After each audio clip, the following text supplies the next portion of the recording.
What's up, everybody? Renfail here, and as promised, I am finally getting around to my final thoughts video on Baldur's Gate 3, which is a little bit different than my final review, because the review was more about kind of like the technical side of the game mixed with the mechanics and the voiceovers and the music and all the things that made it such an amazing experience. And I've also done a short little video about some of the nitpicks that I had with the game, but really I just kind of want to sit here and final thoughts. These are my rambling pontifications of the game itself, what it means for other CRPGs that are coming after, and sort of the impact this is going to have on the industry going forward, and the impact that it's had on me personally, as well as a lot of other people I know in my direct circle. So as always with my videos, I don't have a script. I just ramble. It's stream of consciousness. If you like that kind of stuff, cool. But I will be spoiling some of the story elements here. So if you're someone who is taking your sweet time with Baldur's Gate 3, absolutely fine. It's a big game and there's lots of playthroughs to go through. Just be warned that I am going to be talking different story elements in this video as we go through. But hey, it's Thursday morning. It's early. It's 6:15. I've got my second cup of coffee and I'm ready to go. So without further ado, let's dive in. Like, subscribe, hit the bell icon, check out all of their playlists, Discord. We do lots of different stuff on the channel, play lots of different games, and we're multi-streaming these days on Twitch as well as here on YouTube. So you can go wherever you want, follow the live streams where you want, support where you want. It's a great win-win for everybody. So let's talk Baldur's Gate 3. When this game was first announced, I was initially very hesitant because I had never played a Larian Studios game before. GOG immediately ran a combo deal for Divinity Original Sin 1 and Divinity Original Sin 2. And I went and picked it up. It was, I don't know, 10, 15 bucks, something like that. It was really cheap. And I went back and played through. I think I got both of those as the definitive editions. So it was a great deal because I was able to come in after both of those games had been completely launched, completely patched, and play them in sort of like the peak manner at which they had been released. But one of the things that a lot of people have forgotten is that Divinity Original Sin 1 and Divinity Original Sin 2 also launched out of crowdfunding campaigns and had a lot of bugs and issues that were fixed through that early access process. And that was one of the benefits of the way they did the 3 years of early access with Baldur's Gate 3 was they were able to do an initial investment as opposed to just crowdfund it. But then they were able to take those 3 years of early access and sort of do a hybrid crowdfunding model wherein they were able to take that Act 1 experience and polish the hell out of it. Now, I'm recording this on the morning of the 2nd of November. And as of today, I noticed on Twitter just this morning, the 4th patch for Baldur's Gate 3 just came out, and it's got more bug fixes and a bunch of other stuff. They've added more quality of life features, and they are continuing to patch it, and they're continuing to work on it. And Sven just posted on Twitter, I think 2 days ago, that the Xbox version is still coming this year. They're in the middle of testing it right now, so it's just a work in progress, which means, much like the first two games for Larian, Baldur's Gate 3 is an ongoing iterative process for them as a studio, and as great as it was out of the box, it will probably eventually get a definitive edition which will have, bonus features and all the polish and everything else, which is one of those things I would hesitate to tell someone not to play the game because it's an amazing experience, and I'm in my second playthrough deep in the heart of the Underdark right now with my sorcerer, and I loved my Moon Druid playthrough. Um, it's definitely worth playing even now. Yes, it has some performance issues still in Act 3, and there's still some quirks here and there, but I think it's still well worth the time to play the game because it's just so good that those little nitpicks that I talked about in the other video they don't really impact me at all. Now, I know some people, not everyone's like me. Some people will see like a little graphic sprite and immediately call it the worst game ever, bug to hell and back, don't trust Larian, all this other stuff. I would say that that's a little over the top, but obviously you're welcome to your opinions on the matter. One of the things I think Larian has done very well that not a lot of other companies have done is if you watch the 3 years of early access, one of the reasons they won so many people over was because Sven was out there with the team. He's in full armor, They're renting castles. They're throwing these huge events where they've got music and food and medieval fanfare and these huge events where they're bringing streamers in and influencers and content creators. And they made it an interactive community-based experience, which is what Dungeons and Dragons is from the get-go.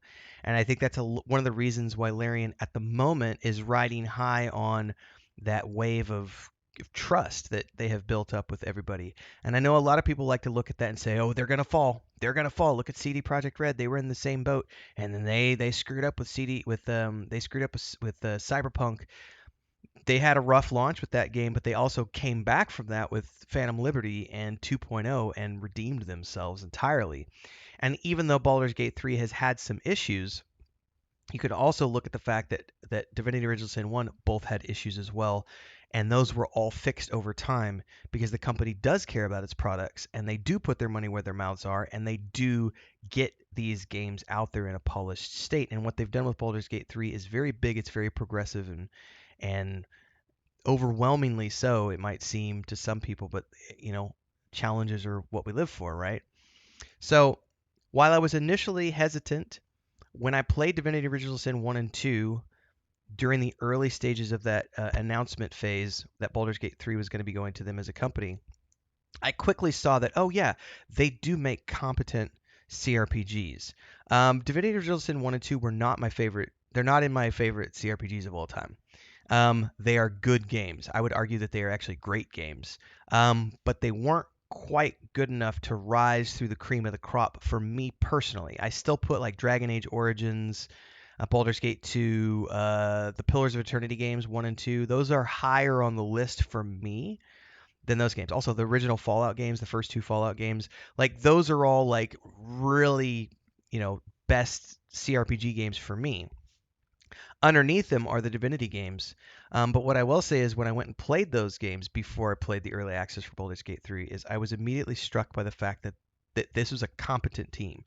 They knew what they were doing, and I felt like the license for Baldur's Gate 3 was in good hands. And I am so glad that that trust paid off because once Baldur's Gate 3 came out, I've mentioned this in a couple of my videos, it is the first game since Baldur's Gate 2 to take my number one spot as the greatest CRPG I've ever played. It truly is a breathtaking, marvelous experience in storytelling and just building that mocap studio from the ground up and everything they did to translate tabletop rules and put them into a digital space. And it's not carbon copy 5th edition, which is still not my favorite edition. I still much prefer second edition AD&D, which is what, if you go back to like the original Baldur's Gate 1 and 2, Icewind Dale 1 and 2, those were in that old, before 3.5 came out. Those are still my preferred, that's my preferred rule set. But 5th edition does a lot of good things, and I've talked about this because we did a live series with an actual play series with the Lost Mind of Fandelver and our own tabletop world that I have with my wife and my brother that we've created, The Weave and the Void. And my wife had never played tabletop before. And so she came in and played The Lost Mine of Fandelver in that actual play series.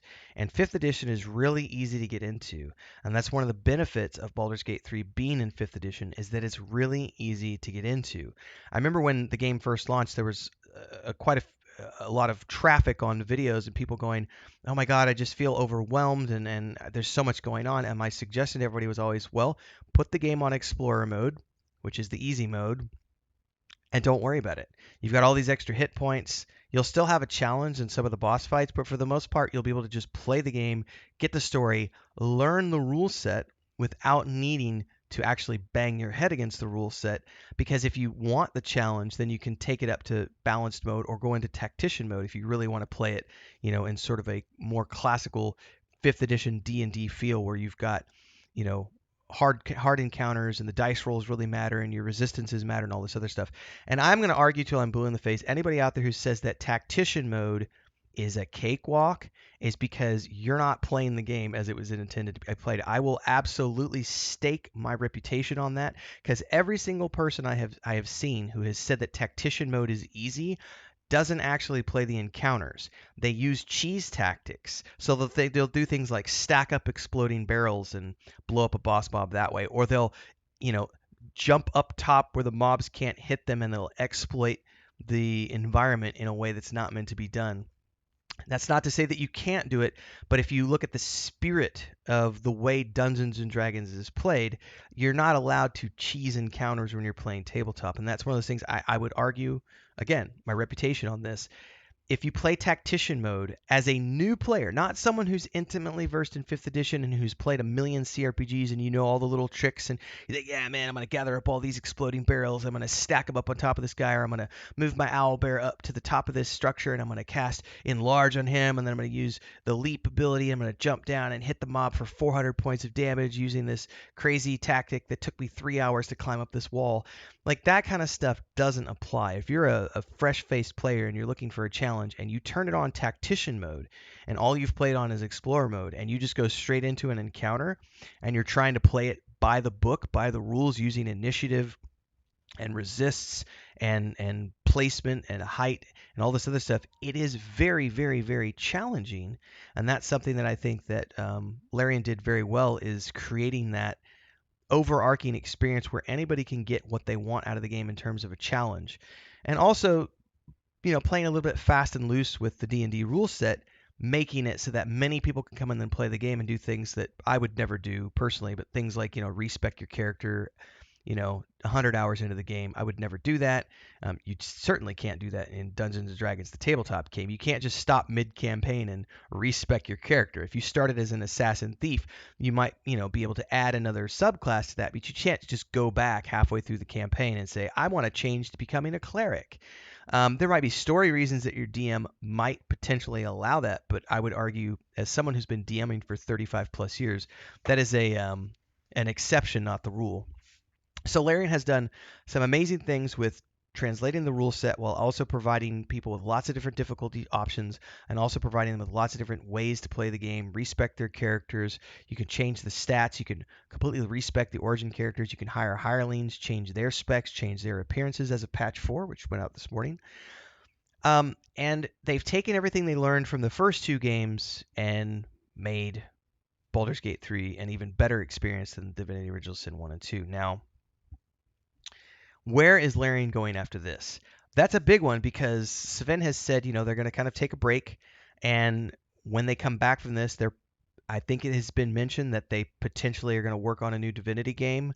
But I know that the reputation right now is such that there could be, I have no idea, I'm spitballing here, if they decided to pursue a Baldur's Gate 4 or a DLC for Baldur's Gate 3, I think that that's definitely on the books, given how high they are riding right now in terms of reputation. Quick commercial break, everyone, to give a shout out to our first official guild officer, Bubbalonia, as well as all of the guild champions, and of course, all of the members who help keep me on the air full time. To join as a member, simply click that join button below and pick your tier, but you can also support with SuperChats on any live stream or premiere, or SuperThanks on any upload or YouTube short. Don't forget the Discord. Let's get back to the video.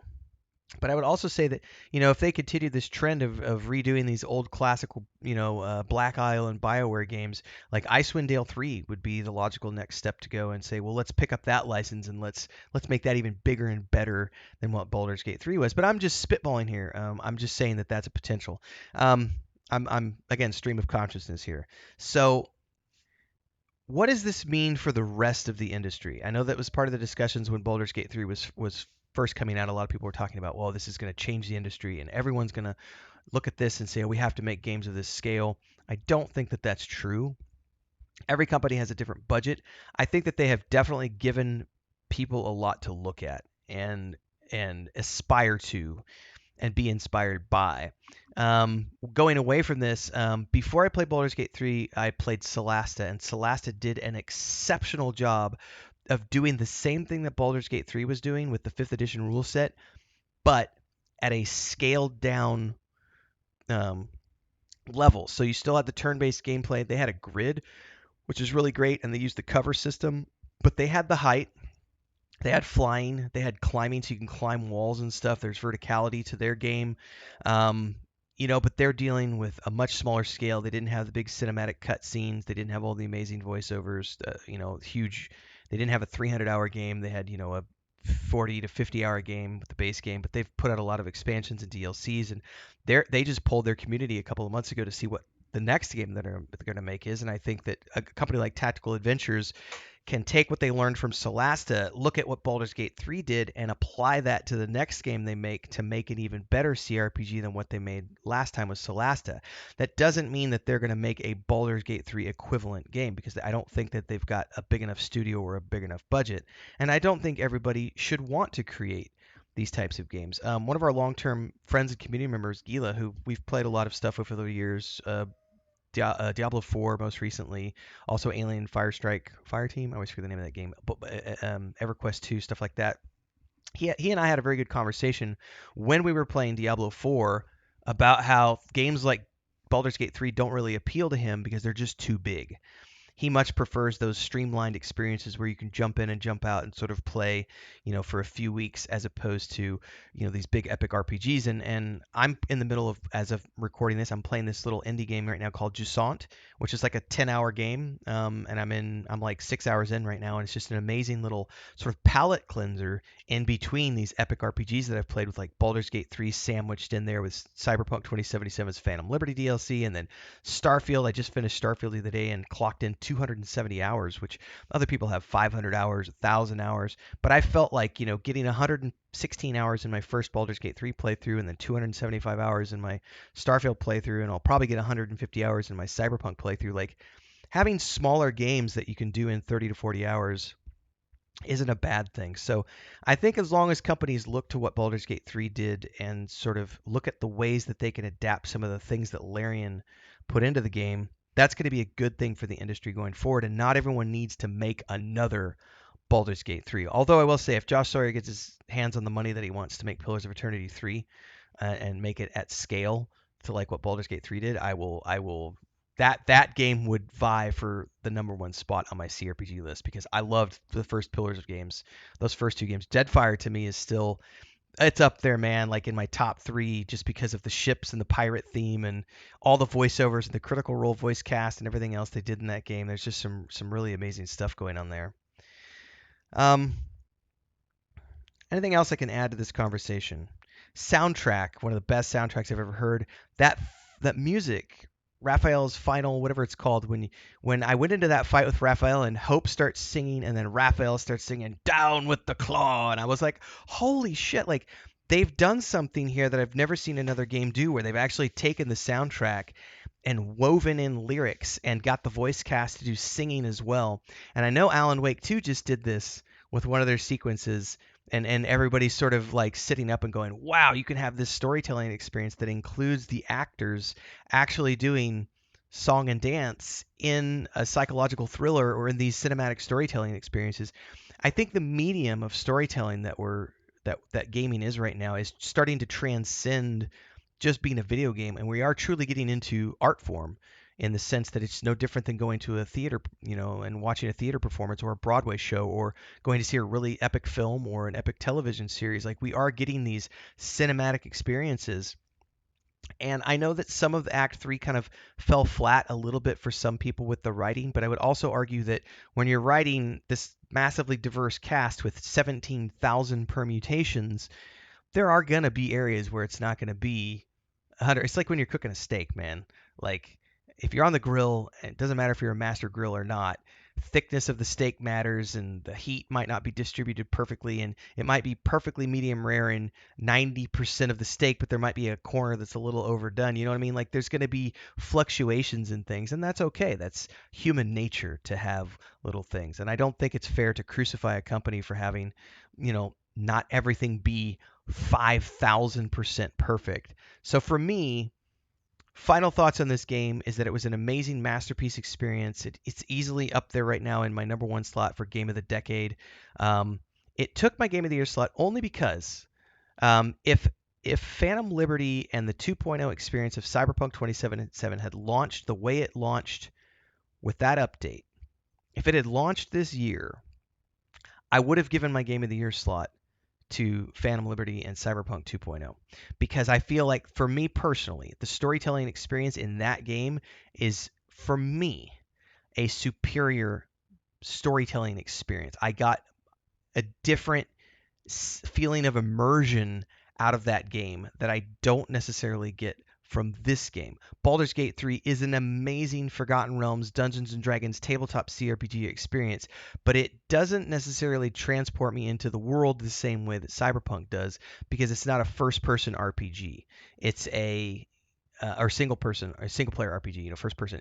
It's I'm controlling a character of parties, and so I'm very cognizant of the fact that I am one of these four, and that if you play an origin character, it's even more separated because now you're playing Gale, or you're playing Karlach, or you're playing Asterians, things of that nature. Um, but overall, Baldur's Gate 3 is a crowning achievement for Larian Studios. I cannot wait to see where they go after this. I'm definitely along for the ride now with whatever they produce next. I didn't play anything before Divinity Original Sin 1 and 2. I will probably never go back and play their original games because I just don't have time. But I will absolutely be playing whatever it is that they produce next, whether it's a new Divinity game, whether it's a Baldur's Gate 3 DLC, whether it's Icewind Dale 3, please do Icewind Dale 3. I don't care. I will play whatever they do next. And hopefully Sven continues to run the company for many, many years because he seems like a stand-up guy. I'm definitely not in the copium camp. Like, I'm not latched onto every word he says, and they definitely have their own mistakes that they've made as a company. But I think overall they've proven that you can be a trustworthy company and make really fun, really cool games and not be consumed by the corporate entities that are, Tencent and Microsoft and EA. Not that there's anything wrong with that. Those companies like Jedi Survivor, Jedi Fallen Order, I love those games. There's lots of good games that get produced by big publishers. But there is something nice about being an independent studio who can do what you want, pull your own strings, and hopefully they can continue to do this for many, many years to come. I'd love to hear your thoughts. Drop them down in the comments below. Don't forget to like, subscribe, and hit the bell icon so you never miss an update. We're multi-streaming on Twitch now as well as YouTube, so check us out over there. And you can always support in either place. There's memberships here. There's subscriptions over there. We have a Discord. I do lots of things on the channel, lots of other games, podcasts, and beyond. So we'll see you in the next ones. Until then, everybody, stay safe. Happy gaming.